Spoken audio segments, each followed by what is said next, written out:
let's say you got somebody who wants to come apply and they have a embezzlement for $500 from their employer. And you have someone who had a misdemeanor for assault and beat the hell out of his wife.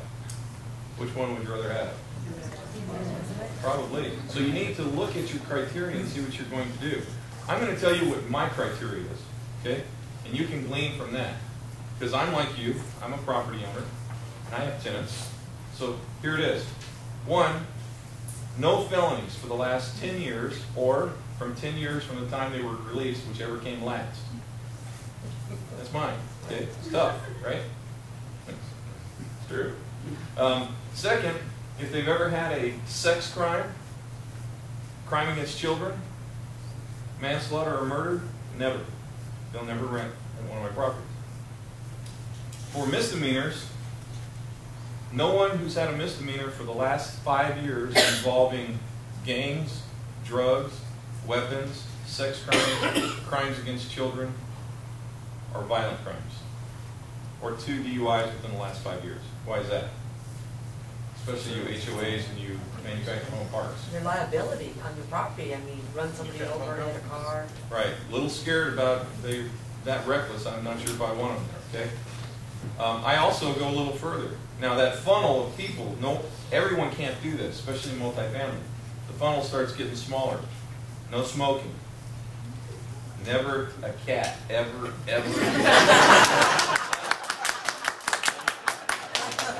Now I know there's some cat lovers here. Okay, but no cats. You know? And a dog, if it weighs about a pound, maybe. But no, I go no pets at all. Okay? So nobody who is in bankruptcy. Why? Financially sound. They're going to suck you in, or they could suck you in. And what's even worse, not only could they suck you in, but the rent that they paid to you during the time they were in bankruptcy, the trustee can come to you after the fact and say, I want that money back.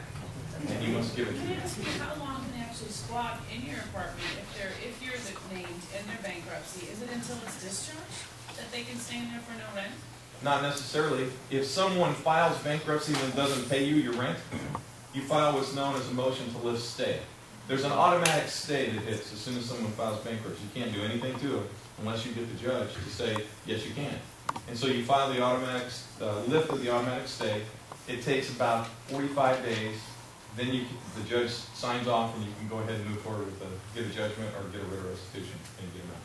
So it's kind of a pain, but it's what it takes. What about with Chapter 7? You mentioned about 13. No, that's with the 713 unit. I'm talking about the RIP. I'm talking about for us.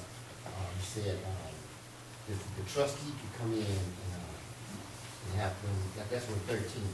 13, the trustee can come back in, say pay up. Now what about the 7? If it stays in there, you can always switch it from a 7 to a 13. So you got to be really, really careful. I personally would not let anyone in who is in bankruptcy. Now, someone who's just gone through bankruptcy, there's a pretty good applicant.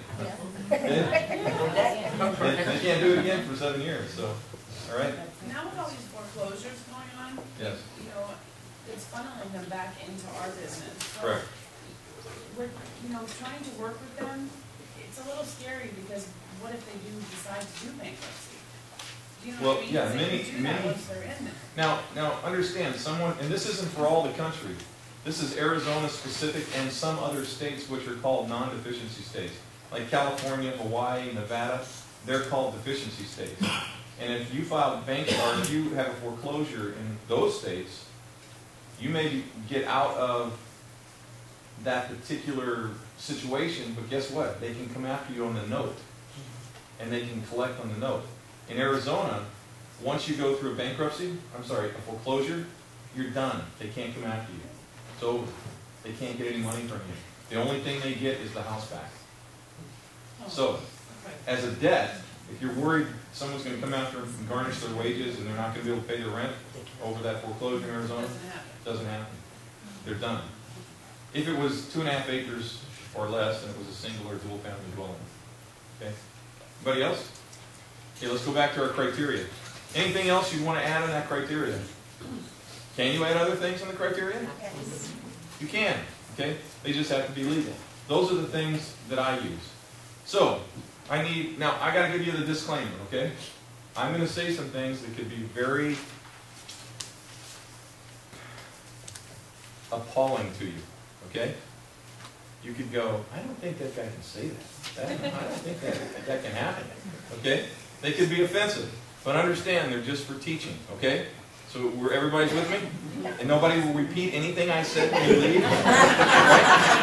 Okay? And don't talk about it with anybody. Keep it to yourself. You're on video, buddy. Hey, turn that off.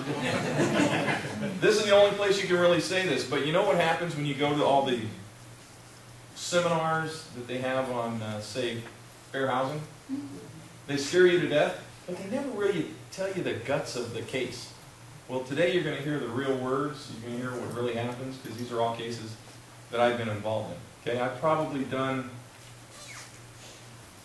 I don't know, it's got to be 100,000 evictions.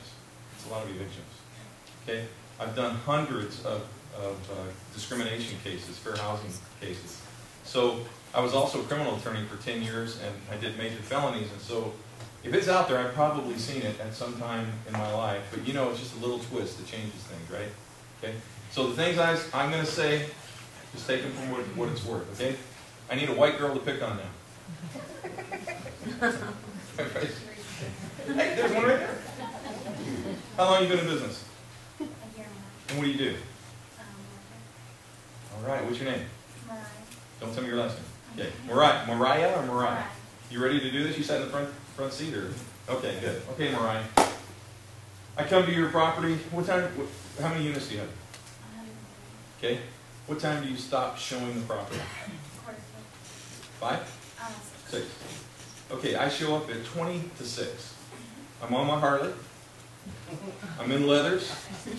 I got a 9mm, 10mm, PPK, gutting knife, the whole bit. And I come in and say, hey baby, I want to see your apartment. What do you say? Alright. Great, you alone, honey?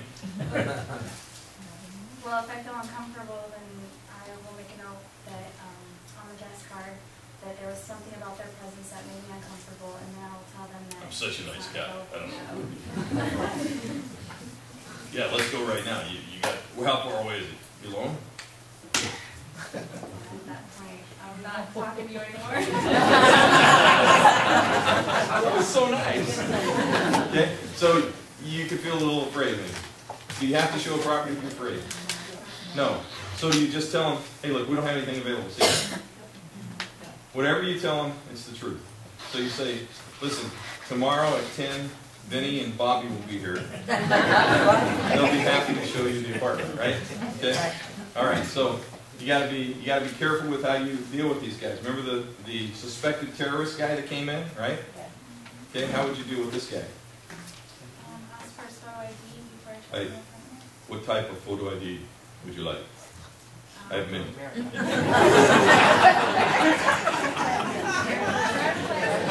I have no driver's license, no need for a driver's license. I have Visa. You like Visa? Okay, give her a Visa. What do you check on that Visa? Somebody said it. Is it expired? You're going to check to see if that's a good Visa. Tell you a story, I was in Globe. Anybody know where Globe is? Oh, Arizona? That's where all the people go, apparently, that can't qualify in the crime-free addendum.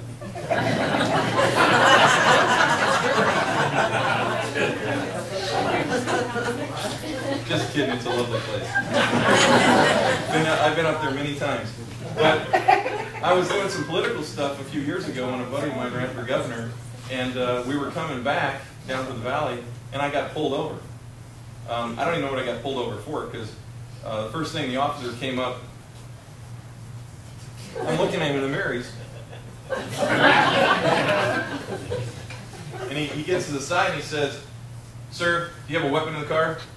My hands are already out, you know. I said, yes. He goes, okay, well, where's it at? It's in the console. Is it closed? Yes. Okay. Comes up around. Of course, the to-be governor sitting right there with me, you know. And so he says, he needs a driver's license, so I hand it to him. And about that time, he gets a call, and he says, sorry, I've got to go, there's a mattress in the road. it.